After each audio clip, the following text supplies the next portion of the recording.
ជំរាបសួរបងប្អូនយើងទាំងអស់គ្នាថ្ងៃនេះខ្ញុំចង់ជជែកទៅលើ ETF Exchange Traded Fund ដោយមានមតិពីបងប្អូនយើងក៏សួរថាអីគេទៅគឺជា ETF ខ្ញុំគិតថានេះគឺជាសំណួរល្អដែលខ្ញុំអាចយកមកជជែកបាននៅអ្វីដែលខ្ញុំបានរៀនចេះដឹងពីមុនមកហើយនឹងចំណាយពេលទៅស្រាវជ្រាវបន្ថែមអញ្ចឹងសម្រាប់បងប្អូនមិត្តដែលមានសំណួរផ្សេងៗឬក៏មានមតិយោបល់គំនិតចំណេះដឹងដែលអ្នកទាំងអស់គ្នាចង់ចែករំលែកហ្នឹងក៏ដាក់មតិនៅក្នុងវីដេអូរបស់ខ្ញុំមកគឺខ្ញុំអានទាំងអស់នៅអ្វីដែលអ្នកទាំងអស់គ្នាសរសេរហើយអ្វីដែលខ្ញុំអាចយកមកជជែកបានចែករំលែកខ្ញុំនឹងធ្វើវីដេអូដើម្បីយើងចែករំលែកនៅជាចំណេះដឹងចឹងនៅក្នុងវីដេអូនេះខ្ញុំមាន3ចំណុចធំៗដែលនិយាយទៅលើ ETF ទី1អ្វីទៅគឺជា ETF ដែលខ្ញុំឲ្យ Google ក៏បកប្រែបកមិនចាញ់អញ្ចឹងខ្ញុំបកខ្លួនឯងដាក់ទៅជាមូលនិធិជួញដូរ Exchange Traded Fund ទី2ប្រភេទនៃ ETF ហ្នឹងមានអ្វីខ្លះដើម្បីយើងយកមកដឹងថាអូខេ ETF នេះគឺជាប្រភេទអីចឹងណាទី3យើងមករៀនអានតួលេខសំខាន់ៗដែលនៅក្នុងกระดาษហ្នឹងគេហៅថា fact sheets នៅក្នុងករណីនេះយើងទៅមើលនៅ ETF លោហៈប្រាក់2ដែលអ្នកនរគ្នាបានចាប់អារម្មណ៍តែនៅក្នុងហ្នឹងមានតួលេខអ្វីខ្លះដែលអ្នកនរគ្នាអានត្រូវយល់ត្រូវដឹងទី1ហ្នឹងគឺ SLV ទី2គឺ SIVR អូខេអ្វីទៅគឺជាមូលនិធិជួញដូរ ETF មកប្រយោគនេះគឺខ្ញុំឲ្យ Google ក៏បកប្រែឲ្យទេអញ្ចឹងប៉ុន្តែខ្ញុំអាចបញ្យល់របៀបជាសាមញ្ញដើម្បីអ្នកនរគ្នាងាយស្រួលយល់ដោយប្រៀបធៀបភាពខុសគ្នារវាងពាក្យថាប័ណ្ណពហុន stock ហើយនិងពាក្យ ETF នៅពេលដែលអ្នកនរគ្នាឮពាក្យប័ណ្ណពហុនឬក៏ stock ការវិនិយោគទៅលើ stock អ្នកនរគ្នាតែងតែអាចស្រមៃឃើញថានោះគឺជាការវិនិយោគដែលអ្នកនរគ្នាទិញបាននៅប័ណ្ណពហុនទាំងឡាយណាដែលមានលក់នៅក្នុងទីផ្សារប៉ុន្តែជាការពិតពាក្យថាប័ណ្ណពហុនឬក៏ពាក្យ stock នេះគឺគេសំដៅទៅលើប័ណ្ណពហុននៃក្រុមហ៊ុននីមួយៗដែលក្រុមហ៊ុនហ្នឹងគឺគាត់បង្កើតប័ណ្ណពហុននេះឡើងយកទៅលក់នៅក្នុងទីផ្សារដើម្បីប្រមូលទុនយកមកធ្វើពង្រីកនៅក្រុមហ៊ុនរបស់គាត់ធ្វើអីគ្រប់សពចឹងទៅនោះគឺជាពាក្យប័ណ្ណពហុនឬក៏ stock បាននេះបង្កើតដោយក្រុមហ៊ុននីមួយៗអញ្ចឹងខ្ញុំឧទាហរណ៍ថាឥឡូវក្រុមហ៊ុន Apple គាត់មានប័ណ្ណពហុនរបស់គាត់លក់នៅក្នុងទីផ្សារសហរដ្ឋអាមេរិកនេះដែលគេហៅថា stock exchange ហើយទីផ្សារសហរដ្ឋអាមេរិកហ្នឹងក៏មានច្រើនដែរมันមានតែមួយទេមានដូចជា New York Stock Exchange Nasdaq Stock Exchange ហើយនឹង4 5ទៀតដែលខ្ញុំមិនសូវដឹងប៉ុន្តែអ្វីដែលខ្ញុំឮច្រើនជាងគេហ្នឹងគឺ New York Stock Exchange ហើយនិង Nasdaq Stock Exchange អញ្ចឹងសម្រាប់បងប្អូនអ្នកមិត្តដែលក្នុងនាមយើងជាអ្នកវិនិយោគនៅពេលដែលអ្នកនរគ្នាចង់ទិញប័ណ្ណភាគហ៊ុនរបស់ក្រុមហ៊ុន Apple តើអ្នកនរគ្នាគួរតែដឹងថាអូយើងទៅទិញនៅ exchange មួយណាយើងគួរតែទិញនៅ New York Stock Exchange ឬក៏ Nasdaq Stock Exchange នេះគឺជាអ្វីដែលអ្នកនរគ្នាមិនបាច់ព្រួយមិនបាច់ដឹងតើយើងទៅទិញនៅ exchange មួយណាទេអ្វីដែលអ្នកនរគ្នាត្រូវពិចារណាគឺតើ account ជាមួយនឹងក្រុមហ៊ុន brokerage firm មួយណាដែលអ្នកនរគ្នាគួរបើកក្រុមហ៊ុន brokerage firm យៈធំដែលមានអាជ្ញាប័ណ្ណត្រឹមត្រូវមានការគ្រប់គ្រងពីនិយត្តករអីត្រឹមត្រូវគេហៅថា SEC ឬក៏ Security Exchange Commission ហ្នឹងដែលយើងអាចទុកចិត្តបានជៀសវាងនៅការឆបោកនោះគឺជាចំណុចសំខាន់ដែលអ្នកនរគ្នាត្រូវគិតបន្ទាប់មកយើងបើក account ជាមួយនឹងទៅគឺយើងអាចទិញប័ណ្ណភាគហ៊ុនជារបៀបជា stock ឬក៏របៀបជា ETF បានដែលមានលក់នៅក្នុងទីផ្សារអញ្ចឹងយើងពាក្យមួយដែលសំដៅទៅលើប័ណ្ណភាគហ៊ុនគឺជាប័ណ្ណភាគហ៊ុនរបស់ក្រុមហ៊ុននីមួយៗដែលគាត់បានបង្កើតឡើងយកទៅលក់នៅក្នុងទីផ្សារអញ្ចឹងចំណុចខុសគ្នាធ្ងន់រវាង ETF ហ្នឹងគឺបង្កើតដោយអ្នកណាគេគឺបង្កើតដោយក្រុមគេហៅថាអ្នកគ្រប់គ្រងចាត់ចែងវិនិយោគ Fund Management Company ឬក៏ Fund Manager អញ្ចឹងដែលគាត់យកប័ណ្ណភាគហ៊ុនរបស់ក្រុមហ៊ុនផ្សេងឧទាហរណ៍ថាក្រុមហ៊ុន Apple ហើយនិងក្រុមហ៊ុន5 6ទៀតអញ្ចឹងយកមកបូកចូលគ្នាដាក់ជាមួយកន្ត្រកបង្កើតទៅជា ETF មួយលក់ទៅក្នុងទីផ្សារដើម្បីអ្នកនរគ្នាវិនិយោគឥឡូវខ្ញុំឧទាហរណ៍ថាឥឡូវមានក្រុមហ៊ុន5ចុះឧទាហរណ៍ក្រុមហ៊ុន Apple Microsoft Nvidia Amazon ហើយនិង Meta ក្រុមហ៊ុនយៈទាំង5ហ្នឹងគាត់យកមកដាក់ជាមួយកន្ត្រកទៅគាត់ហៅថា the big 5 ETF ខ្ញុំឧទាហរណ៍ណាមិនមែនជាក្រុមហ៊ុនពិតទេអញ្ចឹង the big 5 ETF ហ្នឹងបង្កើតឡើងដោយក្រុមហ៊ុនឧទាហរណ៍ថា iProshare ជា fund management company មួយគាត់យកទៅលក់នៅក្នុងទីផ្សារដូចឧទាហរណ៍ថាក្នុងទីផ្សារ New York Stock Exchange ឬក៏ Nasdaq អីចឹងទៅប៉ុន្តែអ្នកនរគ្នាទិញបាននៅពេលដែលតាម brokerage account របស់អ្នកនរគ្នាអញ្ចឹងអ្នកនរគ្នាឆ្ងល់ទៀតថាហេតុអ្វីចាំបាច់ទៅទិញ ETF ទៅអីមិនក៏មិនទិញក្រុមហ៊ុននីមួយៗទៅវាស្រួលជាងនៅពេលដែលអ្នកនរគ្នាទិញប័ណ្ណភាគហ៊ុនរបស់ក្រុមហ៊ុននីមួយៗគឺមានន័យថាអ្នកនរគ្នាវិនិយោគទៅលើក្រុមហ៊ុនហ្នឹងប័ណ្ណភាគហ៊ុនហ្នឹងគឺវិនិយោគទៅលើក្រុមហ៊ុនបើនៅពេលដែលក្រុមហ៊ុនហ្នឹងមានការលូតលាស់រីកចម្រើនចំណេញច្រើនតម្លៃទីផ្សារភាគហ៊ុនរបស់ក្រុមហ៊ុនហ្នឹងនឹងឡើងខ្ញុំឧទាហរណ៍តដែរទៅ Apple ដើម្បីយើងស្រួលយល់នៅពេលដែល Apple គាត់មានចំណេញគាត់លក់ iPhone ចេញដាក់ច្រើនរាប់ពាន់លានអញ្ចឹងទៅភាគហ៊ុនរបស់ Apple នឹងឡើងអញ្ចឹងអ្នកទាំងអស់គ្នាចំណេញនៅពេលដែលអ្នកទាំងអស់គ្នាទិញបានភាគហ៊ុននឹងបានថោកនៅពេលដែលឡើងអ្នកទាំងអស់គ្នាចំណេញប៉ុន្តែបើសិនជា Apple នឹងមានរឿងអីមួយរឿងអាស្រូវអីមួយ ban phiếu nó nâng lẹ bịa chẳng lẽ đó nên là ai khác chẳng hạn thì thấy từ lứa cao vị nhiều ban phiếu này mình mũi cứ viêm miền tràn vấn tay nước về để nè đó nên từ vị nhiều chiaประเภท ETF ได้chia cần trọ phiếu hôn mũi không năng miền cần trọ pram đây have pram phiếu hôn nó này để dùng ưu tố được big five ETF ហ្នឹងអ្នកនរគ្នាទិញបានថាបើសិនជាក្រុមហ៊ុន Apple គាត់មានរឿងអីមួយតម្លៃភាគហ៊ុនរបស់គាត់ធ្លាក់ខ្ពស់យើងនៅមាន4ទៀតដែលអាចជួយស្រោចស្រង់គ្នាបាននេះគឺជាចំណុចល្អរវាងភាពខុសគ្នានៃ ETF ហើយនឹងបានភាគហ៊ុនប៉ុន្តែនៅពេលដែលបានភាគហ៊ុនហ្នឹងមានរឿងល្អគាត់មានតម្លៃខ្ពស់ច្រើនក៏វាផ្ទុះច្រើន ETF ក៏វាមិនមែនខ្ពស់ផ្ទុះឡើងដូចនៅតម្លៃបានភាគហ៊ុននីមួយៗដែរដោយសារតែវាមានជា control អញ្ចឹងវាឡើងតិចហើយបើវាចុះក៏ចុះតិចទៅសម្រាប់យើងអ្នកចង់គ្រប់គ្រងនៅហានិភ័យយើងអាចទិញជា ETF បានហើយសម្រាប់អ្នកវិនិយោគខ្លះដែលគាត់មិនខ្វល់ថាអូយទៅទិញបានភាគហ៊ុនណាល្អអីអញ្ចឹងគាត់មើលតែ ETF ណាដែលមានជា control ភាគហ៊ុនច្រើនភាគហ៊ុនរបស់ក្រុមហ៊ុនយៈទាំងអស់ហ្នឹងនៅច្រើនហើយនឹងមានបានចំណេញក្នុងមួយឆ្នាំឧទាហរណ៍ 5% 10% អញ្ចឹងគឺគាត់យកលុយទៅទិញហ្នឹងហើយដែលគាត់មិនចាំបាច់គិតគូរច្រើនអញ្ចឹងនេះគឺជាភាពខុសគ្នាទី1បានភាគហ៊ុនគឺសំដៅទៅលើភាគហ៊ុននីមួយរបស់ក្រុមហ៊ុនដែលគេបង្កើតចេញដល់ដើម្បីយកទៅលក់នៅក្នុងទីផ្សារប្រមូលទុនយកទៅធ្វើអ្វីនៅក្នុងក្រុមហ៊ុនហ្នឹងទៅប៉ុន្តែ ETF នេះគឺបានបង្កើតឡើងចាត់ចែងឡើងគ្រប់គ្រងឡើងដោយក្រុមអ្នកវិនិយោគគេហៅថា Fund Management Company គាត់យកភាគហ៊ុនមួយចំនួនធំយកមកដាក់មកជាមកកន្ត្រកបង្កើតទៅជា ETF មួយយកទៅលក់នៅក្នុងទីផ្សារនេះគឺយើងសំដៅទៅលើភាគហ៊ុនអញ្ចឹងទៅលើដុំមាសដុំប្រាក់ដែលអ្នកទាំងអស់គ្នានឹងមកមើលហ្នឹងវាខុសគ្នាយ៉ាងម៉េចដូចបងប្អូនយើងមានមួយចំនួនគឺយើងដឹងហើយថាមានបញ្ហាទិញនៅលោហៈប្រាក់អញ្ចឹងក្រុមហ៊ុនទាំងអស់នេះគឺគាត់ប្រមូលទុនមកបានពីដោយគាត់លក់ចេញ ETF ប្រមូលទុនបានគាត់យកលុយហ្នឹងទៅទិញប្រាក់ដុំប្រាក់សុទ្ធហ្នឹងយកមកដាក់ឃ្លាំងហើយនឹងដាក់ជា ETF ភាគហ៊ុន ETF សម្រាប់ឲ្យអ្នកទាំងអស់គ្នាវិនិយោគអូខេឥឡូវនេះយើងមកមើលប្រភេទនៃ ETF ដែលមាន7នៅពេលដែលខ្ញុំស្រាវជ្រាវមើលរោគគឺឃើញមាន7ហើយអ្វីដែលយើងយកមកជជែកច្រើនជាងគេហ្នឹងគឺកន្ត្រកទី4នៃតំណែងឆៅដែលគេហៅថា commodity ETFs អូខេអញ្ចឹងទី1គឺជាកន្ត្រកភាគហ៊ុន equity ETFs ដែលខ្ញុំនិយាយមុនហ្នឹងដែលភាគហ៊ុនច្រើនយកមកដាក់ជាមកកន្ត្រកហ្នឹងគេហៅថា equity ETFs បន្តមកកន្ត្រកមូលបត្របំណុល bonds ETF បំណុលមានបំណុលរដ្ឋាភិបាល government bond ហើយនឹងបំណុលក្រុមហ៊ុនគេហៅថា corporate bonds ជួនកាលក្រុមហ៊ុន Apple ក៏គាត់មានបានបំណុលរបស់គាត់ដាក់លក់នៅក្នុងទីផ្សារដែរដើម្បីគាត់ត្រូវការលុយអីចឹងគាត់ដាក់លក់បានបំណុលយកមកប្រើប្រាស់ចឹងទៅអញ្ចឹងបានបំណុលរបស់ក្រុមហ៊ុនឯកជនគេហៅថា corporate bonds ហើយនេះ municipal bonds នឹងគឺបានបំណុលរបស់តាមភូមិឃុំដែលយើងមិនចាំបាច់ណាកន្ត្រកទី3ទៅលើវិស័យវិនិយោគ sector ETFs ដូចជាខាង technology អញ្ចឹង fund manager management company ហ្នឹងគាត់យកភាគហ៊ុនណាដែលជាសម្ដៅទៅលើខាង technology ហ្នឹងគាត់យកមកដាក់ជាមកកន្ត្រកទៅសម្រាប់យើងជួញដូរ ETF ហើយធម្មពលអីគ្រប់សពអញ្ចឹងណាបើនិយាយទៅ ETF គឺមានច្រើនមែនទែនប៉ុន្តែអ្វីដែលខុសគ្នាហ្នឹងគឺបានភាគហ៊ុនគឺបង្កើតឡើងដោយក្រុមហ៊ុននឹងផ្ទាល់ ETF គឺបង្កើតឡើងដោយក្រុមអ្នកវិនិយោគ fund manager ដែលគាត់យកទាំងអស់ហ្នឹងមកដាក់ជាមកកន្ត្រកដើម្បីអ្នកទាំងអស់គ្នារំលែកនឹងហានិភ័យអូខេកន្ត្រកទី4គឺជាកន្ត្រកតំណែងឆៅ commodity ETF ដែលក្នុងហ្នឹងមានមាសមានប្រាក់មានប្រេងឆៅមានក្របធនធានឆៅអីគ្រប់សពហ្នឹងគេហៅថា commodity បន្តមកទី5កន្ត្រកទីផ្សារ indexes ETF ដូចមាន S&P 500ដែលអ្នកនរគ្នាតែងទៅលើពាក្យ S&P ហ្នឹងគឺជា index ដែលគេតាមដានតម្លៃទីផ្សារនៃក្រុមហ៊ុនធំមួយចំនួន500ក្រុមហ៊ុនធំ500ដែលគេតាមដានតម្លៃហើយទី6ហើយទី7គឺខ្ញុំមិនដឹងអញ្ចឹងយើងអត់យកមកជជែកទេអូខេជាបន្តយើងនឹងទៅមើលតួលេខ fact sheets នៃបានភាគហ៊ុនមិនមែនបានភាគហ៊ុនទេគឺ ETF SLV ហើយនិង SIVR ខ្ញុំប្រើគេហទំព័រ TradingView ដើម្បីទៅរកព័ត៌មានទៅលើ ETF ដែលខ្ញុំគិតថាគេហទំព័រនេះក៏ផ្ដល់ព័ត៌មានសម្រាប់តែសម្រាប់អ្នកវិនិយោគមិនសូវមានចំណេះដឹងច្រើនស្រួលយល់គ្រាន់តែយើងមើលតួលេខសំខាន់អញ្ចឹងណាអូខេយើងមក TradingView បន្ទាប់មកខ្ញុំទៅ Markets ហើយនៅក្នុងហ្នឹងគឺមានច្រើនដូចអ្នកនរគ្នាឃើញចឹងមានតែពី stock crypto ឯណាគ្រប់សឹកហ្នឹងទៅហើយអ្វីដែលយើងចាប់អារម្មណ៍គឺទៅលើ ETFs នៅពេលដែលអ្នកនរគ្នាដាក់មកយើងទៅលើ ETF ហ្នឹងគឺមានច្រើនជាងមកទៀតហើយស្អីទេមានទាំងពី Gold មានទាំង Bitcoin Ethereum ETF គ្រប់សពតែម្ដងប៉ុន្តែអ្វីដែលយើងចាប់អារម្មណ៍គឺទៅលើ commodity ETF ហ្នឹងគឺដុំមាសដុំប្រាក់អីគ្រប់សពនេះគឺគ្រាន់តែពេលយើងចុចទៅអ្នកនរគ្នាឃើញណាអូច្រើនមែនតើអញ្ចឹងអ្នកនរគ្នាឆ្ងល់ពធអើយបើ commodity គ្រាន់តែទៅលើមាសលើប្រាក់ហ្នឹងច្រើនយ៉ាងហ្នឹងតើអ្នកនរគ្នាគួរទិញអាមួយណាល្អដែលអ្នកនរគ្នាគួរទិញអញ្ចឹងណាឥឡូវខ្ញុំលើកឧទាហរណ៍ទៅលើដុំ ETF ជាលោហៈប្រាក់អ្វីដែលយើងអាចយកមកពិចារណាបាន តើ ETF ហ្នឹង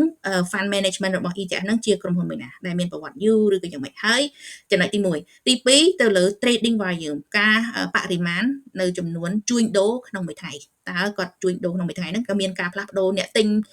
ភាគហ៊ុនឬក៏អ្នកលក់ហ្នឹងចំនួនប្រមាណលាន share យើងមិននិយាយរយណាយើងនិយាយលាន share តើក្នុងមួយថ្ងៃហ្នឹងគាត់មានជួញដូរប្រមាណដែរអ្នកទាំងអស់គ្នានឹងមកមើលដែលគេហៅថា trading volume កាន់តែច្រើនគឺកាន់តែល្អបានន័យថាក្រុមហ៊ុនហ្នឹងគាត់មានការជួញដូរច្រើនយើងចង់ទិញចង់លក់វាស្រួលណាយើងបើសិនជាក្រុម ETF ហ្នឹងមានអ្នកជួញដូរតិចតួចមែនទេអញ្ចឹងអ្នកទាំងអស់គ្នាដាក់លក់ហ្នឹងមិនរំតែមានអ្នកទិញគឺយូរអញ្ចឹងបានថា liquidity ហ្នឹងវាអត់មានការលំហូរនៃអ្នកទាំងអស់គ្នាចង់ផ្លាស់ប្ដូរយកមកលុយពី ETF ទៅលុយពីលុយទៅ ETF ហ្នឹងវាមិនលឿននៅទៅអ្វីដែលអ្នកទាំងអស់គ្នាចង់បានអញ្ចឹងចំណុចទី2ដែលអ្នកទាំងអស់គ្នាត្រូវជ្រើសរើសគឺបរិមាណនៃការជួញដូរក្នុងមួយថ្ងៃហ្នឹងមានប្រមាណលាន trading volume ដែលអ្នកទាំងអស់គ្នានឹងមកមើលបន្តមកទៀតតើទ្រព្យសម្បត្តិដែលគេចាត់ចែងគ្រប់គ្រងហ្នឹងគេហៅថា asset នៅក្នុង under management របស់គេហ្នឹងមានប្រមាណពាន់លានចឹងទៅកាន់តែច្រើនគឺកាន់តែល្អបានន័យថាក្រុមហ៊ុនហ្នឹងគាត់មានការជោគជ័យហើយនឹងមានប្រជាប្រិយភាពនៅក្នុងទីផ្សារអ្នកដែលគ្រប់គ្រងហ្នឹងគាត់មានបទពិសោធន៍ច្រើនអីចឹងអ្នកគាត់តែទិញជួញដូរគឺគាត់ទៅទិញអាហ្នឹងឯងហើយបើសិនជាទ្រព្យដែលគាត់គ្រប់គ្រងនឹងតិចតួចហ្នឹងក៏យើងមិនចាប់អារម្មណ៍ដែរអញ្ចឹងមាន3ចំណុចហ្នឹងបន្តមកចំណុចមួយទៀតហ្នឹងគឺសេវាកម្មដែលអ្នកទាំងអស់គ្នាត្រូវបង់ទៅដល់ក្រុមហ៊ុនគ្រប់គ្រងហ្នឹងគេហៅថា expense ratio អ្នកទាំងអស់គ្នាត្រូវដឹងអញ្ចឹងមាន4ចំណុចខ្ញុំសម្រាប់ឡើងវិញទី1តើអ្នកគ្រប់គ្រងវិនិយោគហ្នឹងជាអ្នកណាគេមានឈ្មោះល្បីក្នុងការវិនិយោគគ្រប់គ្រងនឹងដែរឬទេទី2ទៅលើ trading volume បរិមាណនៃការជួញដូរក្នុងមួយថ្ងៃនឹងមានប្រមាណលានកាន់តែច្រើនកាន់តែល្អទី3ទ្រព្យសម្បត្តិដែលគាត់គ្រប់គ្រងកាន់តែច្រើនកាន់តែល្អទី4ទៅលើនឹង expense ratio បើច្រើនពេកមិនល្អទេយើងរក expense ratio ណាដែលនៅក្រោម 1% ដូចចុច 0.5%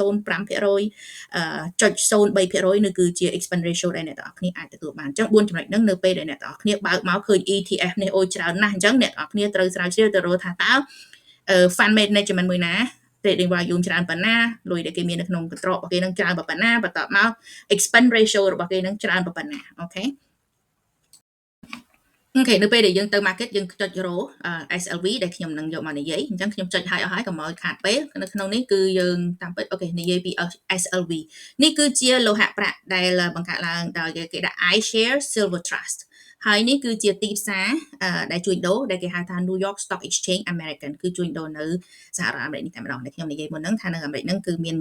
កន្លែង Stock Exchange ច្រើនប៉ុន្តែអ្វីដែលខ្ញុំដឹងគឺមានពីរ New York Stock Exchange ហើយនិង Nasdaq អញ្ចឹងអ្នកនរគ្នាអាចឃើញនៅក្នុងនេះគេដាក់ New York Stock Exchange ហើយនេះគឺជា ticker symbol SLV នេះគឺជាចំនួនតម្លៃភាគហ៊ុនក្នុងមួយថ្ងៃឡើងចុះដោយសារតែពេលនេះគឺជាពេលវេលាទីផ្សារកំពុងតែបើកចឹងយើងឃើញតារាងគេអីមកគ្រប់សពចឹងទៅក្នុងមួយថ្ងៃនឹងតាំងពីពេលណាឡើងចុះអីយ៉ាងម៉េចហ្នឹងក៏យើងឃើញបន្តមកគឺយើងនៅក្នុងនេះអូខេនេះគឺជាចំណុចមួយដែលអ្នកនរគ្នាត្រូវមើលតើ fund asset ទ្រព្យដែលគេគ្រប់គ្រងហ្នឹងមានចំនួនប្រមាណនៅក្នុងនេះគេដាក់ asset under management អញ្ចឹងគឺមានចំនួន25.5មកទៅ25,000លានកន្លះដែលគេគ្រប់គ្រងអញ្ចឹងចំនួនមិនតិចទេច្រើនហើយបន្តមកចំនួនtrading volume នៅតាណាចេះតែខ្ញុំរកឃើញមកហ្នឹងប្រហែល100លានក្នុងមួយថ្ងៃអញ្ចឹងណាអូខេអាហ្នឹងចាំយើងមករកថែមលើកក្រោយហើយនឹងចំនួនភាគហ៊ុនដែលនៅក្នុងមានលក់នៅក្នុងទីផ្សារគឺយើងឃើញ546លានភាគហ៊ុនហើយនេះគឺជា expense ratio ដែលអ្នកទាំងអស់គ្នាត្រូវគិតមួយទៀតដែលបើសិនជា expense ratio នេះសេវាកម្មដែលអ្នកទាំងអស់គ្នាត្រូវបង់ទៅពួកគាត់នឹងច្រើនពេកគឺទិញយកមកមិនល្អទេមិនចំណេញបាទនិយាយទៅគឺមិនចំណេញនៅក្នុងនេះករណីនេះគឺយើងឃើញ 0.5% គឺអាចទទួលបាន expense ratio ភាគច្រើនគឺក្រោម 1% អញ្ចឹង 0.5% គឺអាចទទួលបានហើយ fund flow គឺក្នុងមួយឆ្នាំ one year ហ្នឹងគឺមានលំហូរលុយចូលទៅក្នុង ETF ហ្នឹងមានទៅដល់ 1.1,000 លានអញ្ចឹងមិនធម្មតាទេលំហូរលុយដែលប្រជាជនឬក៏អ្នកវិនិយោគហ្នឹងក៏ផ្អើលទៅទិញ ETF ហ្នឹងគឺក្នុងមួយឆ្នាំហ្នឹងមានទៅដល់ 1.1,000 លានឯណោះហើយនេះគឺជា discount ហើយនឹង premium to the net asset valuation មួយនេះចាំខ្ញុំមកបញ្យល់តាមក្រោយប៉ុន្តែអ្នកនរគ្នាគ្រាន់តែដឹងថានៅពេលនេះគឺ 1.3% ចាំខ្ញុំមកបញ្យល់តាមក្រោយទៀតហើយនៅខាងក្រោមគេនិយាយពីប្រវត្តិដូចថា SLV នឹងស្អីដោយក្រុមហ៊ុន issuer ឃើញគេដាក់ BlackRock អញ្ចឹងណាហើយនឹងគឺជា fund manager របស់គាត់ហើយដែលគេយកមាននៅដុំប្រាក់នៅក្នុងឃ្លាំងរបស់គេ physical នៅ ETF ដែលខ្ញុំបញ្យល់នៅក្នុងវីដេអូផ្សេងមួយទៀតហ្នឹងសម្រាប់ ETF silver ឬក៏ដុំមាសអីហ្នឹងគេមាន ជាពីរប្រភេទដែលប្រភេទ ETF ហ្នឹងមួយគឺអត់មានដុំមាសដុំប្រាក់តម្កល់ពីក្រោយទេគឺគេហៅថា synthetic ETF synthetic silver ETF ចឹងណាគ្រាន់តែគាត់មានជាกระดาษកុងត្រា future contract ដែលគាត់បានសន្យាគ្នាទិញអីនៅក្នុងអនាគតចំណេញខាតគឺយើងឃើញនៅក្នុងតម្លៃភាគហ្នឹងចឹងប៉ុន្តែនោះគឺជា ETF ដែលមានហានិភ័យច្រើនសម្រាប់បងប្អូនអ្នកដែលចង់ថាអូខេខ្ញុំគ្រាន់តែចង់វិនិយោគទៅលើដុំប្រាក់ប៉ុន្តែខ្ញុំទិញដុំប្រាក់នៅស្រុកខ្មែរបានខ្ញុំទិញ ETF អញ្ចឹងអ្នកទាំងអស់គ្នាគួរតែរកទិញនៅ ETF ណាដែលមានដុំមាសពិតប្រាកដដុំប្រាក់ពិតប្រាកដនៅក្នុងឃ្លាំងនេះគឺជាការគិតរបស់ខ្ញុំទេមិនមែនជាការណែនាំអញ្ចឹងអ្នកទាំងអស់គ្នាគួរទៅគិតពិចារណាខ្លួនឯងអញ្ចឹងនៅពេលដែលអ្នកទាំងអស់គ្នាឃើញពាក្យថា physical អញ្ចឹងបានន័យថាគេមានដុំមាសដុំប្រាក់ហ្នឹងនៅតម្កល់ពីក្រោយនៅក្នុងឃ្លាំងរបស់គេអញ្ចឹងទៅហើយបន្តមកអ្វីដែលគេយកតម្លៃយកមកគិតគូរគឺគេយកតម្លៃនៅ LBMA ហ្នឹងគឺ London Bullion Marrow ខ្ញុំដូចមិនចាំហើយនឹង Association នៅក្នុងហ្នឹងគឺតម្លៃនេះគឺនៅក្នុងទីផ្សារហាងឆេងនៅក្នុងប្រទេស London ហើយនេះគឺជាពន្ធដារនៅសហរដ្ឋអាមេរិកសម្រាប់ប្រជាជនអាមេរិកពន្ធដារគឺយើងត្រូវបង់ 28% ថេតែហ្មងចំណេញអ្នកទាំងអស់គ្នាចំណេញអ្នកទាំងអស់គ្នាត្រូវបង់ 8% សម្រាប់ប្រជាជនអាមេរិកអូខេហើយនឹងនេះក៏តេតូនទៅលើពន្ធដារដែរប៉ុន្តែយើងមិនចាំបាច់និយាយទេហើយនេះគឺនៅពេលដែល ETF នេះបង្កើតឡើងនៅក្នុងឆ្នាំ2006អញ្ចឹងហេតុអ្វីបាន ETF នេះមានប្រជាប្រិយភាពយើងបានឃើញហើយថាអ្នកដែលគាត់management គ្រប់គ្រងហ្នឹងគឺគាត់ BlackRock គាត់មានឈ្មោះល្បីហើយបន្តមកយើងឃើញexpense ratio ហ្នឹងក៏អាចទទួលបាន 0.5% ហើយក៏យើងឃើញនៅទ្រព្យដែលគេចាត់ចែងគ្រប់គ្រងហ្នឹងគឺច្រើនមែនទែនទៅដល់ 25,000 លានហើយនឹងការជួញដូរលំហូរចូលទៅក្នុង ETF ហ្នឹងគឺមានច្រើនមាន4ចំណុចនៅក្នុងនិយាយមុនហ្នឹងនៅពេលដែលអ្នកទាំងអស់គ្នាសម្រេចចិត្តទិញទៅលើ ETF ណាអញ្ចឹងណាគឺ4ចំណុចហ្នឹងអ្នកទាំងអស់គ្នាអាចយកមកពិចារណាបានអញ្ចឹងមានច្រើនទៀតនៅក្នុងនេះយើងអាចមកមើលបាន analysis ហ្នឹងមានអ្វីខ្លះក្នុងទំព័រមួយទៀតក៏គេប្រាប់ដែរថា ETF ហ្នឹងនៅក្នុងឃ្លាំងរបស់គេហ្នឹងមានប្រមាណលាន ounce នៃដុំប្រាក់អីចឹងទៅហើយបន្តមកទៀតអូខេមើលតើមានអ្វីខ្លះដែលអ្នកទាំងអស់គ្នាអូខេនៅខាងក្រោមនេះបើសិនជាអ្នកទាំងអស់គ្នាចេះអានអង់គ្លេសណាអ្នកទាំងអស់គ្នាអាចមកអានបានពីគេបញ្យល់នៅអ្វីដែលគេចង់និយាយចឹងណានេះដូចឧទាហរណ៍ទៅ what is SLV AMU នឹង asset under management គឺគេបញ្យល់មកប្រាប់យើងគ្រប់សពទាំងអូខេឥឡូវយើងទៅមើលមួយទៀត SIVR នេះគឺជា ETF លោហៈប្រាក់ដែរប៉ុន្តែគ្រប់គ្រងដោយ management នឹងផ្សេងយើងឃើញនៅ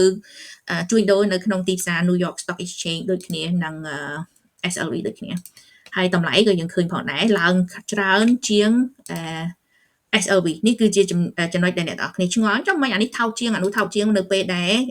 ETF ទាំងអស់នេះគឺសិតតែមានលោហៈប្រាក់នៅពីក្រោយតិចទៀតខ្ញុំនឹងបញ្យល់អូខេ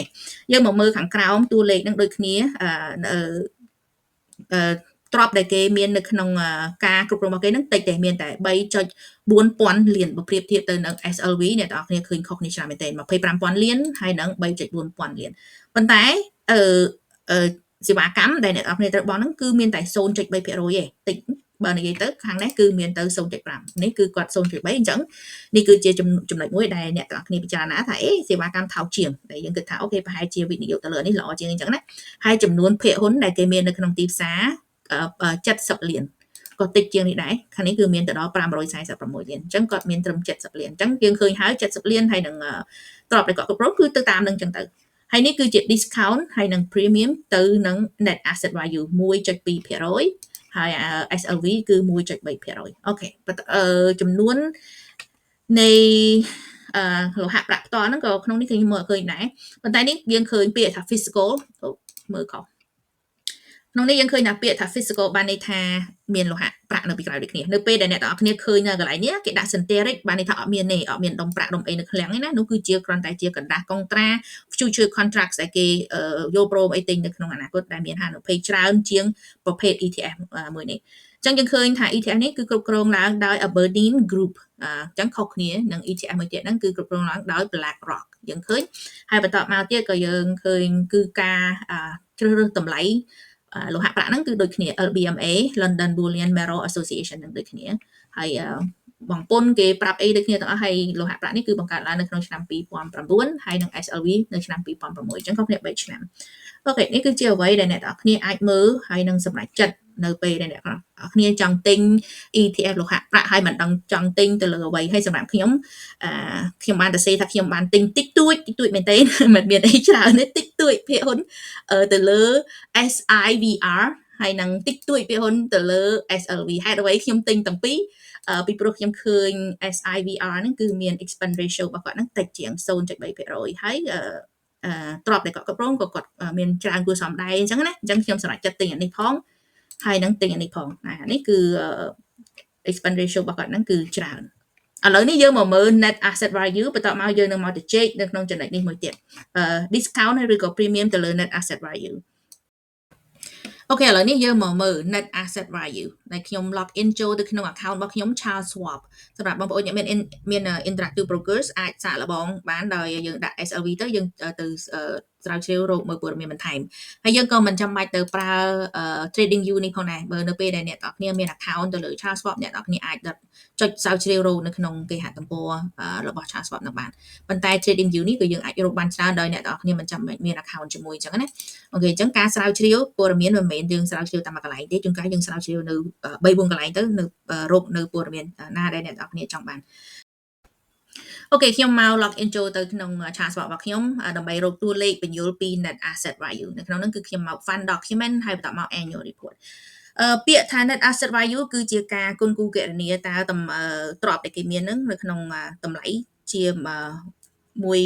ភាគហ៊ុនគឺមានចំនួនប្រមាណបើសិនជាយើងសំដៅទៅលើបណ្ឌភាគហ៊ុន stock នៃក្រុមហ៊ុននីមួយៗដូចជាក្រុមហ៊ុន Apple គេអត់ប្រើរូបមន្ត net asset value ទេដើម្បីទៅគុណគូគណនាតើក្រុមហ៊ុន Apple ហ្នឹងបណ្ឌភាគហ៊ុនមួយមានតម្លៃប្រមាណគេអត់ប្រើ net asset value ទេប៉ុន្តែនេះគឺជា ETF នៃលោហៈប្រាក់អញ្ចឹងដែលមានដុំប្រាក់នៅតម្កល់ពីក្រោយគឺគេប្រើរូបមន្ត net asset value អញ្ចឹងអ្វីទៅគឺជា net asset value ខ្ញុំបញ្យល់ឲ្យអ្នកនរគ្នាស្រួលយល់ដូចថាឥឡូវនៅក្នុងឃ្លាំងរបស់យើងមានលោហៈប្រាក់នៅក្នុងឃ្លាំង1លាន ounce ហើយនៅក្នុងទីផ្សារនៅក្នុង London Bullion Metal Association ហ្នឹងនាពេលបច្ចុប្បន្នគឺតម្លៃលោហៈប្រាក់1 ounce $40ខ្ញុំឧទាហរណ៍អញ្ចឹងទ្រព្យដែលយើងមាននៅក្នុងឃ្លាំងយើងយកមកគុណនឹងតម្លៃនៅក្នុងទីផ្សារនាពេលបច្ចុប្បន្នយើងមានទៅដល់$40 លានគិតជាដុល្លារគឺ$40 លានហើយពួកគាត់គឺជា fund manager គាត់មានឲ្យយើងបង់សេវាកម្មអញ្ចឹងក្នុងមួយឆ្នាំគឺ 0.5% យើងយក 0.5% ទៅគុណនឹង$40 លានបានន័យថាគ្រាន់តែសេវាកម្មហ្នឹងគឺប្រហែលជា20,000ក្នុងមួយឆ្នាំអញ្ចឹង net asset value គឺយើងយក$40 លានដកទៅនឹងចំណាយចំណុកដែលគេមានហ្នឹងគឺសេវាកម្មរបស់គេ20,000អញ្ចឹងយើងនៅសល់តែ39លាន80,000ហ្នឹងគឺជា net asset value បន្ទាប់មកយើងយកតម្លៃ39លាន80,000ហ្នឹងយកមកចែកទៅនឹងភាគហ៊ុនដែលមានលក់នៅក្នុងទីផ្សារខ្ញុំឧទាហរណ៍ថាឥឡូវភាគហ៊ុនដែលមានគឺ1លានដដែលអញ្ចឹងយើងយកមកចែកបានន័យថាតម្លៃ net asset value របស់យើងហ្នឹងវាលែងជា$40ក្នុង1 ounce ហើយពីព្រោះយើងដោយសារតែយើងបង់នៅសេវាកម្មអញ្ចឹង net asset value របស់យើងនៅសល់មួយភាគហ៊ុននៅសល់តែ$39.80នោះគឺជា net asset value អញ្ចឹងអ្នកនរគ្នាឃើញនៅក្នុងនេះគឺគេហៅថា statement of operations មានឆ្នាំ2024 23 22អញ្ចឹងទៅដែលអ្នកនរគ្នាឃើញនៅ sponsor fee នេះគឺជាសេវាកម្មដែលយើងបង់ទៅ 0.5% គ្រាន់តែក្នុងឆ្នាំ2024គឺមានទៅដល់$63 លានហើយបន្ទាប់មកគឺយើងមានឃើញ net realized and unrealized នេះគឺជាការចុះឡើងនៃទីផ្សារតម្លៃលោហៈប្រាក់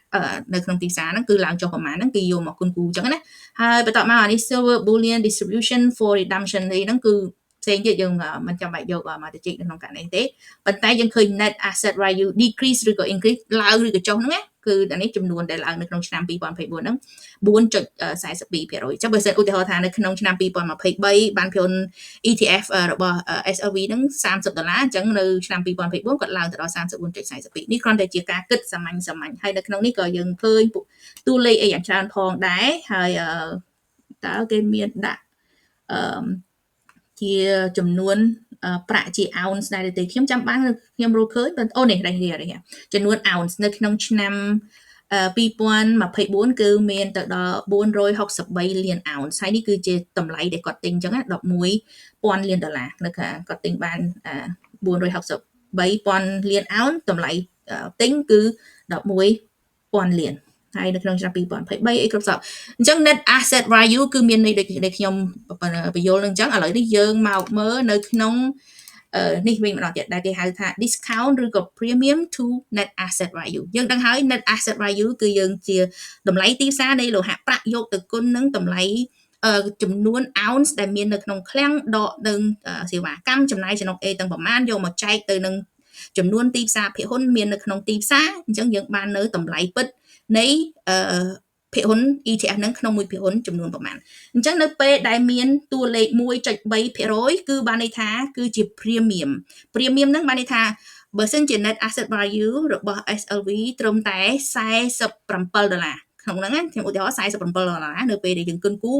គណនា net asset value $47ប៉ុន្តែនៅក្នុងទីផ្សារដែលអ្នកនរគ្នាទិញគឺទៅដល់$48.82សេនអញ្ចឹងអ្នកនរគ្នាត្រូវបង់ premium ហើយអញ្ចឹងបានមានន័យថានៅពេលបច្ចុប្បន្ននេះគឺមានការចង់បានច្រើនទៅដើមគ្នាទិញអញ្ចឹងទៅប៉ុន្តែជាទូទៅ ETF នៃលោហៈប្រាក់លោហៈមាសក៏ដោយតម្លៃគឺវាជាប់ស្មើទៅនឹងតម្លៃនៃលោហៈពិតផងដែរដោយសារតែបើសិនជា premium នេះឡើងខ្ពស់ពេកអ្នកវិនិយោគត្រីឆ្លាមទាំងអស់ហ្នឹងគឺគាត់មានផែនការដើម្បីរកលុយចំណេញគឺគាត់អាចទិញនឹងលោហៈប្រាក់យ៉ាងច្រើនយកមកលក់ឲ្យ iShare ទាំងទៅដើម្បីគាត់យកចំណេញពីព្រោះគាត់ទៅទិញលោហៈប្រាក់ពិតប្រាកដវាថោកជាងនៅ premium អញ្ចឹងណាឧទាហរណ៍ហើយបើសិនជាក្នុងករណីដែលគាត់រកទិញមិនបានទេឧទាហរណ៍ថាឥឡូវលោហៈប្រាក់លេងមានហើយហើយគាត់រកទិញបានណាប្រជាជនឬក៏អ្នកវិនិយោគត្រីឆ្លាមទាំងអស់ហ្នឹងគាត់ចង់បានកាន់តែចង់បានយើងឃើញ premium នេះគឺកាន់តែឡើងទៅខ្ពស់ទៅហើយអញ្ចឹងបានន័យថាអ្វីដែលអ្នកទាំងអស់គ្នាទិញជាបានភាគហ៊ុនហ្នឹងបើប្រៀបធៀបទៅនឹងតម្លៃលោហៈប្រាក់សុទ្ធដែលនៅមាននៅក្នុងឃ្លាំងហ្នឹងគឺវាថ្លៃខ្លាំងដោយសារតែ premium ហ្នឹងវាខ្ពស់អញ្ចឹងនៅក្នុងករណី discount បើសិនជាអ្នកទាំងអស់គ្នាឃើញតួលេខជាអវិជ្ជមានឥឡូវយើងថាដក 0.1.3 អញ្ចឹងបានន័យថាតម្លៃដែល ETF នេះគាត់លក់គឺថោកជាងតម្លៃលោហៈប្រាក់លក់នៅក្នុងទីផ្សារហ្នឹងគឺជាឱកាសរបស់យើងអ្នកវិនិយោគទូទៅយើងអាចទិញបានដែលយើងឃើញ discount នេះតម្លៃនេះគឺថោកអញ្ចឹងយើងអាចទិញអញ្ចឹងអូខេនេះគឺខ្ញុំចង់បញ្យល់ពាក្យនៅក្នុងចំណុចនេះដែលសំខាន់អញ្ចឹងសម្រាប់មកអ្វីទៅគឺជា ETF វែងឆ្ងាយឡើយអ្នកទាំងអស់គ្នាអាចមើលវីដេអូសារឡើងវិញបានចង់ដឹងការពិតយ៉ាងម៉េចបញ្យល់អីយ៉ាងម៉េចអត់យល់យ៉ាងណាអាចមើលចុះឡើងបានបើមិនអញ្ចឹងទេដាក់មតិសួរមកខ្ញុំបានសូមអរគុណសូមជម្រាបលាបាយបាយ